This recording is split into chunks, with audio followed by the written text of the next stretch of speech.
किसी एक समय की बात है। उग्रासन नाम का एक राजा था। उनका एक पुत्र था, कंस, जो मथुरा का उत्तराधिकारी था।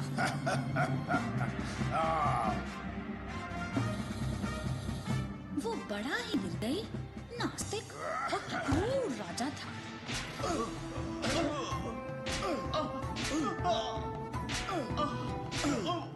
मथुरा में हर कोई उसकी क्रूरता और निर्दयता से भयभीत रहते थे।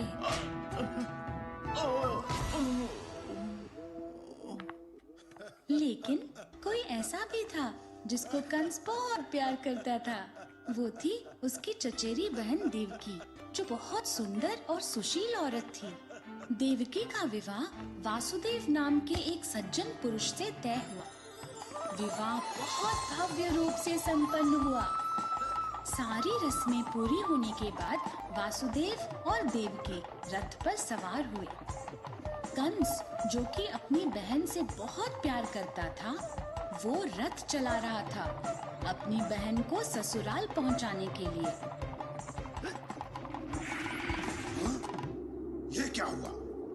जब ये रास्ते में ही थे, तभी उन्हें अचानक आकाश से एक आकाशवाणी सुनाई दी। हे क्रूर कंस, तू इतना प्रसन्न क्यों है? सावधान, तू जिस बहन से इतना प्रेम करता है, उसकी होने वाली संतान के हाथों तेरा वध होगा। देवकी की 8वीं संतान तेरा वध करेगी। ये सुनकर कंस बहुत क्रोधित हुआ। इससे पहले कि वो मेरा वध करे, मैं इसका वध कर दूंगा। कंस, क्या तुम्हें आभास है तुम क्या करने जा रहे हो? ये उचित नहीं है कि अपनी बहन के विवाह के दिन तुम उसका वध कर दो। यदि देवकी को जीवन दान दो तो मैं वचन देता हूँ कि अपनी जन्मी सभी 7 बच्चों को तुम्हें सौंप दूंगा। कृपया मुझे विश्वास करें। मैं जीवन दान दूंगा, परंतु तुम्हें अपने वचन पर अटल रहना होगा।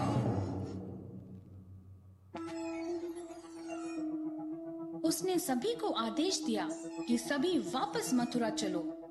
जब वे मथुरा पहुंचे तो कंस ने देवकी और वासुदेव को बंदी गृह में डाल दिया।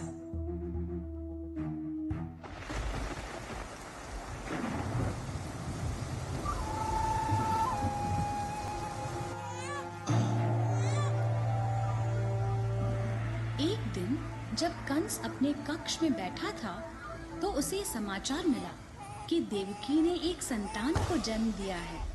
तब वो तुरंत बंदीगृह की ओर रवाना हो गया। देवकी, ये बच्चा मुझे दो। कंस ने देवकी से बच्चे को छीन लिया और उसके पैर को पकड़कर जमीन पर जोर से पटक दिया और उसी क्षण उसे मार दिया और फिर अपने महल की ओर चल पड़ा। उसी प्रकार कंस ने 5 बच्चों को मार डाला। कुछ समय पश्चात जब देवकी 7वीं बार गर्भवती हुई तो उस समय वो संतान के भाग्य में पूर्व के 6 बच्चों जैसा दुर्भाग्य नहीं था। वो 7वीं संतान दिव्य शक्ति से रोहिणी के पास ले जाई गई, जो वासुदेव की दूसरी पत्नी गोकुल में रहती थी। बाद में वो बच्चा बलराम के नाम से जाना गया। महाराज देवकी का मरा हुआ बच्चा पैदा हुआ।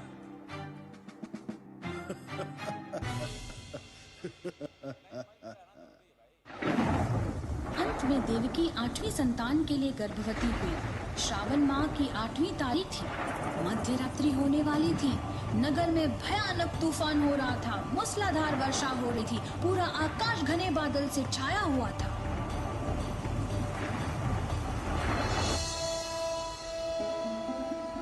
मध्य रात्रि होते ही देवकी ने एक बालक शिशु को जन्म दिया। तभी अचानक भगवान विष्णु उनके समक्ष प्रकट हुए और बोले, देवकी, वासुदेव, तुम्हारी इच्छा अवश्य पूर्ण होगी। मैंने तुम्हारे शिशु के रूप में अवतार लिया है। वासुदेव, तुम इस बच्चे को यहाँ से गोकुल ले जाओ और वहाँ नंदगोपाल के यहाँ जन्मे बच्चे से बदल लो। ऐसा कहकर भगवान विष्णु गायब हो गए।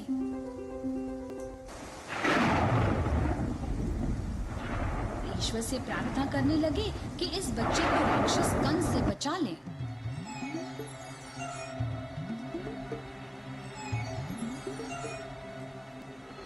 देखो, जंजीरें अपने आप खोल गई है। यह चमत्कार है। देवकी, शीघ्र इस बच्चे को मुझे दो। मैं इसे गोकुल में अपने मित्र नंदगोपाल के पास ले जाऊंगा। जैसे ही वासुदेव जाने के लिए मुड़े, उन्होंने बंदी गृह के द्वार खोला पाया और सारे द्वारपालकों को गहरी नींद में सोता पाया। सावधानी से बच्चे से भरी टोकरी को अपने सर पर रखकर वो गुफा की ओर चल पड़े।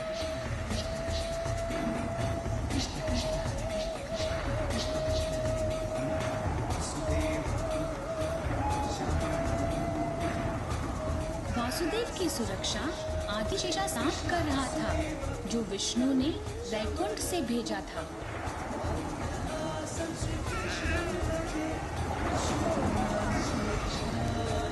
वासुदेव जिस टोकरी से बच्चे को ले जा रहे थे, उस पर उसने अपना फन फैला रखा था। शीघ्र ही वासुदेव यमुना नदी के किनारे पहुंच गए।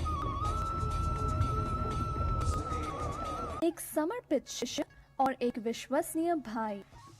उनके अलौकिक गुणों और रहस्यमय उपलब्धियों के बारे में कई कथाएं मशहूर हैं।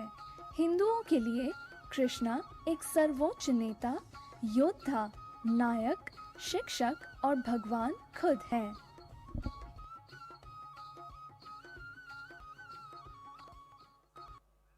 कानपुर देहात में नव प्रभात के साथ विकास का सूर्य उदय हो रहा है। ये आगाज है नए कानपुर देहात का। ये नींव है नए आयाम की। ये पहचान नई उम्मीदों की, नव उज्ज्वलित परिवेश की। गंगा यमुना के दोआब के दक्षिण भाग में स्थित कानपुर देहात विकास के नवोन्मेषी मार्ग पर अपना नाम स्वर्ण अक्षरों में लिखने को तैयार है। अपनी ऐतिहासिक और सांस्कृतिक स्मृतियों को समेटे कानपुर देहात नित नई ऊंचाइयों को छू रहा है। 23 अप्रैल 1981 को स्वतंत्र जिले के रूप में अस्तित्व में आने से पहले कानपुर देहात कानपुर नगर का हिस्सा हुआ करता था। स्वतंत्र अस्तित्व में आने के पश्चात कानपुर देहात प्रगति के पथ पर निरंतर अग्रसर है। कानपुर देहात की पहचान न केवल आर्थिक एवं सामाजिक दृष्टि से है, अपितु ऐतिहासिकता एवं धार्मिकता यहाँ के रोम रोम में बसी हुई है। यहाँ पर कई ऐतिहासिक एवं धार्मिक स्थल हैं, जैसे कात्यायनी देवी का मंदिर, बाणेश्वर महादेव का मंदिर, कपालेश्वर मंदिर, कालेश्वर मंदिर, मां मुक्तेश्वरी देवी मंदिर इत्यादि। ये सभी धार्मिक स्थल समस्त जन के मन और हृदय को असीम शांति प्रदान कर रहे हैं। पौराणिक स्थलों की बात करें तो यहाँ पर शुक्ल तालाब, चपर घाटा, खोजा फूल किला, देवयानी सरोवर इत्यादि इस जनपद को ऐतिहासिक दृष्टि से समृद्ध बना रहे हैं। स्वतंत्रता संग्राम की अमर गाथा इस जनपद के वीर सपूतों के बलिदानों से भरी पड़ी है। इन वीर सपूतों में राजा विजय सिंह, शिवराज पांडे, नित्यानंद पांडे जैसे अनगिनत सूर्य वीरों का नाम इतिहास के पन्नों में अमर है। यह जनपद सांस्कृतिक दृष्टि से भी अपनी विशिष्ट पहचान रखता है। यहाँ का आल्हा गायन, फाग गायन दूर दूर तक अपनी पहचान कायम किए हुए है। समय के साथ साथ जनपद ने विकास के नए आयाम छुए हैं। खाद्य प्रसंस्करण, plastic, leather, metal, paper, railway के उपकरण और इलेक्ट्रिक मशीनें यहाँ के उद्योग निर्मित कर रहे हैं, जो इस जनपद को औद्योगिक दृष्टि से एक संपन्न जनपद बना रहे हैं। यहाँ की महिलाएं स्वयं सहायता समूह से जुड़कर न केवल आत्मनिर्भर बन रही हैं, अपितु इनके द्वारा बनाए गए उत्पाद आज देश और विदेश में प्रसिद्ध हो रहे हैं। यहाँ का देहाती बुकनू देश में ब्रांड के रूप में उभर कर सामने आया है। यहाँ का देहाती गुड़ का पेठा जन सामान्य से लेकर विशिष्ट जनों के बीच लोकप्रिय हो रहा है। यहाँ के प्लास्टिक और लेदर उत्पादों का निर्यात दुनिया के कई देशों में किया जा रहा है। पूरी दुनिया में इन उत्पादों की बढ़ती मांग से जनपद में रोजगार के नए अवसर पैदा हो रहे हैं। भारत को विश्व के अग्रणी अर्थव्यवस्था वाले देशों में शामिल करने के लिए माननीय प्रधानमंत्री श्री नरेंद्र मोदी जी कृत संकल्प हैं। उनके इस लक्ष्य को आत्मसात करने और पूरा करने के लिए हमारे ऊर्जावान और यशस्वी मुख्यमंत्री श्री योगी आदित्यनाथ जी वचनबद्ध हैं। उनके इसी संकल्प में अपना योगदान देने के लिए कानपुर देहात के नागरिक और समस्त उद्यमी बंधु दृढ़ प्रतिज्ञ हैं। नवल प्रभात है, नई उमंगें, हर्षित हर जनपदवासी, रोम रोम पुलकित है उसका, क्योंकि वो है कानपुर देहात वासी।